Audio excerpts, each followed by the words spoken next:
Muy bien, muchísimas gracias por esperarnos. Aquí estamos en el timón en vivo, a unos 20 minutos de las 11 de la noche.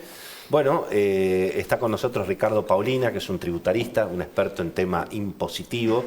Vamos a hablar con él sobre, bueno, el tema del momento, ¿no es cierto? Las offshore y qué significan y sobre todo si operan todavía, porque en una época los inmuebles en la Argentina, había muchísimos inmuebles que estaban a nombre de sociedades extranjeras. Sí, se detectó cuando pasó el caso de Cromañón, ¿no? El edificio donde ocurrió la tragedia de Cromañón estaba a nombre de una offshore y se detectó ahí que había 20.000 propiedades en la ciudad de Buenos Aires. Pero justamente me habían comentado que ya la inspección de personas jurídicas hace tiempo que no permite inscribir offshore. Bueno, ya lo vamos a preguntar a Ricardo, bienvenido.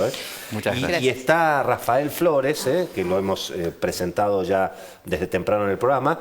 Bueno, un hombre que viene de Santa Cruz, que hizo política en Santa Cruz, que hoy hace tiempo que ya no está dedicado a la política.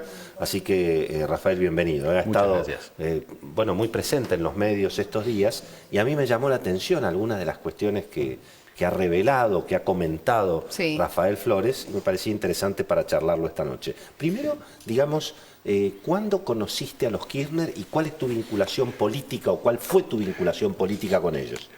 Bueno, a Kirchner lo conozco los dos nacimos en Río Gallegos, él nació un año antes que yo, el mismo día. Mira. Sí, los dos nacimos el 25 de febrero, él del 50, yo del 51.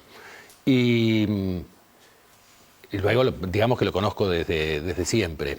Y profesionalmente se desarrollaron en Río Gallegos, yo también, nos conocimos ahí, estudiamos en La Plata, yo nunca fuimos amigos con Kirchner, pero sí nos conocíamos y nos tratábamos.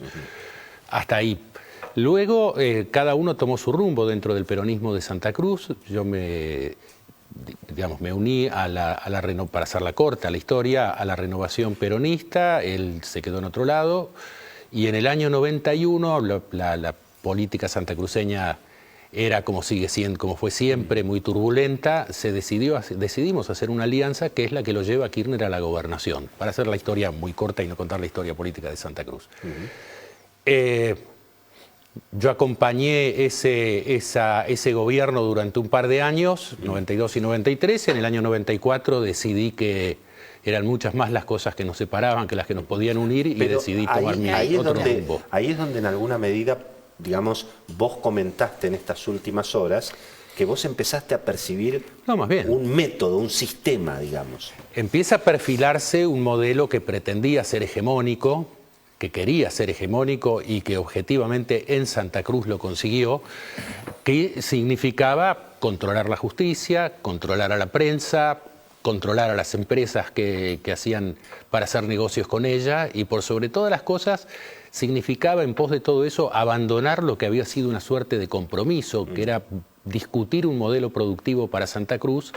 En lugar de eso se decidió por profundizar el empleo público. Vos planteaste algo, el empleo público, correcto. Bueno, como una forma del 80% del empleo en Río Gallegos de dos personas que trabajan, una lo hace en el Estado. Y en toda la provincia, casi ya a esta altura del debate, ese porcentaje se mantiene. Sí, no es el único distrito. No, pero definitivamente lo que significa... Se podría haber desarrollado otra cosa en Santa Cruz. Totalmente, totalmente, y además era una enorme herramienta de poder político. Claro. Ahora, hay un tema que me quedó muy grabado en lo que vos planteaste. Es esto de que para Néstor Kirchner el poder era tener dinero, no solamente ganar elecciones y estar al frente sino tener poder económico, digamos. Sí, ¿no? Solamente así se entiende esa voracidad patológica por el efectivo, porque además a Kirchner le gustaba tocar el dinero. Es más, él mismo hacía bromas. Ese video que circuló mirando una caja fuerte y gritando éxtasis era casi una burla de sí mismo. Sí. Pero definitivamente Kirchner siempre asoció el poder con el dinero. Y por lo tanto se propuso construir mucho poder y para eso necesitaba mucho dinero. A mí me lo dijo literalmente Cristina Kirchner en una discusión que tuvimos una vez por un tema de un juicio en Santa Cruz, y me dijo: para hacer política hace falta plata, nosotros estamos juntando plata para eso. Sí. ¿No?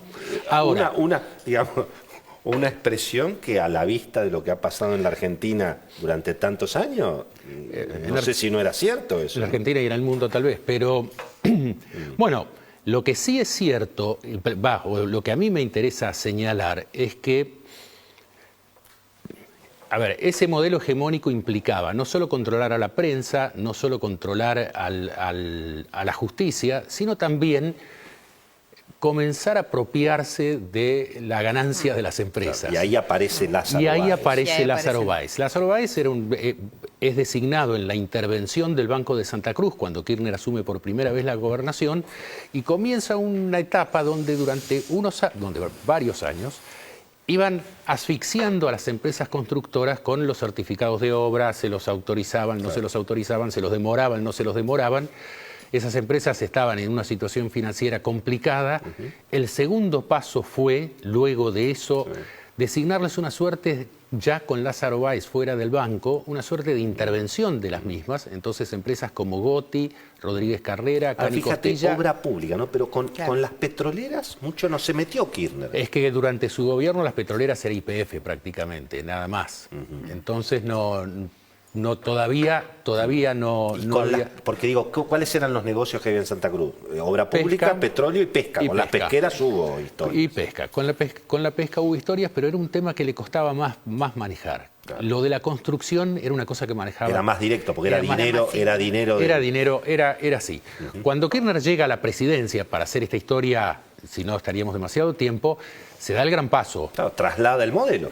Lo que hace en Santa Cruz es directamente, ya esas empresas estaban casi en manos de Lázaro Báez y en manos del kirchnerismo, directamente fundan Austral Construcciones como nave insignia de un conglomerado, que es el conglomerado Austral, y esas empresas son controladas todas por Austral Construcciones y sus dueños en algunos casos siguen trabajando en ellas o siguieron trabajando un tiempo en ellas, pero ya directamente habían perdido la propiedad de sus Rafael, firmas. Y en ese esquema, Rudy Ulloa, porque hoy estamos hablando de Lázaro Báez, ¿no? Pero hace una semana hablábamos de Cristóbal López. Rudy Ulloa, Cristóbal López, Lázaro Báez, ¿son todos iguales? No, ¿Es parecida diferentes. la relación? ¿Cómo es? Está Devido y José López, ¿no? Son dos. Sí. A ver, de los nombres. ¿No? Lo primero es que para manejar determinadas cosas, Kirchner buscaba gente que no tuviera mucha gravitación, que fuera bastante mediocre.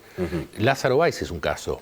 Digamos, sus antecedentes no lo ubican como una persona... A nadie que se le puedan subir los humos. Como un emprendedor, ¿no? Era un empleado del Banco de la provincia de Santa Cruz que avanzó un poco en el Banco de Santa Cruz cuando Kirchner fue gobernador, precisamente para poder hacer eso. ¿Vos no crees que Lázaro sea socio de los Kirchner? Vos decís que es empleado, digamos. En una segunda etapa creo que eso mutó en formas asociativas, ya en niveles de participación mucho más altos. Lo que quiero decir es que lo que Kirchner no le interesaba era personas que pudieran significar que en algún momento pensaran en dirigir ellos algo. Ahora, lo que quería era, por sobre todas las cosas, gente bastante mediocre, pero que le fuera absolutamente leal. Eso fue lo que construyó con Rudy Ulloa, por ejemplo, a quien le dio una radio, un diario y un canal de televisión en Río Gallegos que... digamos, nadie había podido tener todo eso. Quiero conectar un poco lo que estabas mencionando con nuestro experto tributarista, porque vos dijiste algo así como que el presidente Kirchner tenía una locura por el dinero en efectivo, ¿no es cierto? Totalmente. Jamás es impensable que personajes como Fariña o el Ascar hubieran estado en el lugar que están. Ellos dirían que lástima que se murió. Desconfiaba de todo eso. Ahora en la situación que están no es la mejor. Ahora, pero él desconfiaba muchísimo de eso. Pero eso tiene que ver porque, digamos, en el mundo, a partir del caso Salinas de Gortari, cuando a Salinas de Gortari le encontraron los 3.000 millones de dólares en una cuenta del Citibank, en el mundo, a partir de ese momento, digamos, todo el mundo entendió que es muy difícil esconder la plata en el sistema bancario. Por eso, ¿no? Kirchner le aconsejaba a sus funcionarios, les decía, esto me lo dijo uno que no me puedo acordar, cuyo nombre no recuerdo, pero me contó que Kirchner, a poco de asumir, le dijo, no me meto en lo que vos hagas, pero no me abras cuentas afuera. Claro, pero vos fijate que casi un visionario, porque hoy en día no solamente te entregan los bancos que dan la información, sino que te entregan los estudios que te hacen las compañías offshore. Digamos, en ese sentido, ese era un poco el tema. Da la sensación de que hoy es imposible esconder el dinero. en el mundo, ¿no? Hoy en el mundo se ha complicado enormemente, primero porque se han implementado regímenes de intercambio de información multilateral, y esto ya es a nivel bancario. Esto quiere decir que un banco situado en Alemania, sin ningún tipo de requerimiento por parte del fisco argentino, va a reportar intereses de plazo fijo, rentas pasivas que tenga un ciudadano argentino como colocaciones financieras en Alemania. Eso las va a reportar directamente al fisco argentino, en forma automática a partir de septiembre. Ahora, vos de este año. fíjate que esta previsión que tiene la dirigencia política o que tuvo Kirchner, de decir, guarda, que tarde o temprano, digamos, vamos en cana con este tema, registro, claro. no la ha tenido el mundo empresario en la Argentina. Porque, digamos, vamos a ver, todos sabemos que hay muchísima gente en la Argentina que tiene sus cuentas a nombre de empresas hechas en paraísos fiscales, digamos. Esto es, porque eso era antes de toda esta historia. Entonces, ¿cómo se sale de este problema? Bueno, a ver, primero, los capitales se dirigen a la zona donde mejor son tratados. Esto, Willy, como especialista en temas financieros, lo sabes muy bien. Digamos, los capitales no se van a quedar en un lugar o en un país donde corren riesgos de que sus inversiones en un banco sean expropiadas y le entreguen un bono a 10 años. Entonces los capitales se dirigen a zonas donde son tratados especialmente y tienen beneficios. ¿Cuáles son esos beneficios? Algunos son de índole fiscal. Yo creo que acá lo que hay que distinguir en el caso de las sociedades offshore es que se han utilizado con dos fines. Digamos, hay un fin legal, Claro. digamos, acá... Se puede tener un offshore para hacer algo legal. Se puede tener un offshore como la YPF tiene offshore, todo el que opera en el exterior, Sí, eso claro. claro. La economía de opción no es evasión, no significa evasión. Entonces esto quiere decir que alguien que tiene fondos totalmente blancos y declarados y pagó sus impuestos, puede canalizar a través de un vehículo offshore, como podría ser una sociedad panameña, BVI, una inversión en Estados Unidos. A ver, yo les voy a proponer... BVI son las Islas Vírgenes Británicas, exactamente. A ver, yo les pongo un ejemplo muy sencillo. Si usted se compra una propiedad en Estados Unidos o decide comprar acciones de empresas americanas, una persona física, en el caso de fallecimiento, le aplica en Estados Unidos el impuesto a la herencia, que puede llegar hasta el 45% de las inversiones que tiene. Si una persona que tiene estos fondos blancos y exteriorizados puede canalizarlo a través de una sociedad offshore, esta inversión en Estados Unidos, no aplica el impuesto a la herencia, porque esta sociedad no extingue la vida. Claro. Entonces, y para no que eso aplica el sea impuesto. legal y blanco, esa persona debería tenerla registrada y declarada ante la FIP en la Argentina y pagar los impuestos que le corresponden por esa tenencia. Exacto. Por eso digo, se han utilizado con fines non santos, con fines ilegales. Para esconder patrimonio. Para esconder. Sí. ¿De qué manera es tangible cuando se esconde el patrimonio?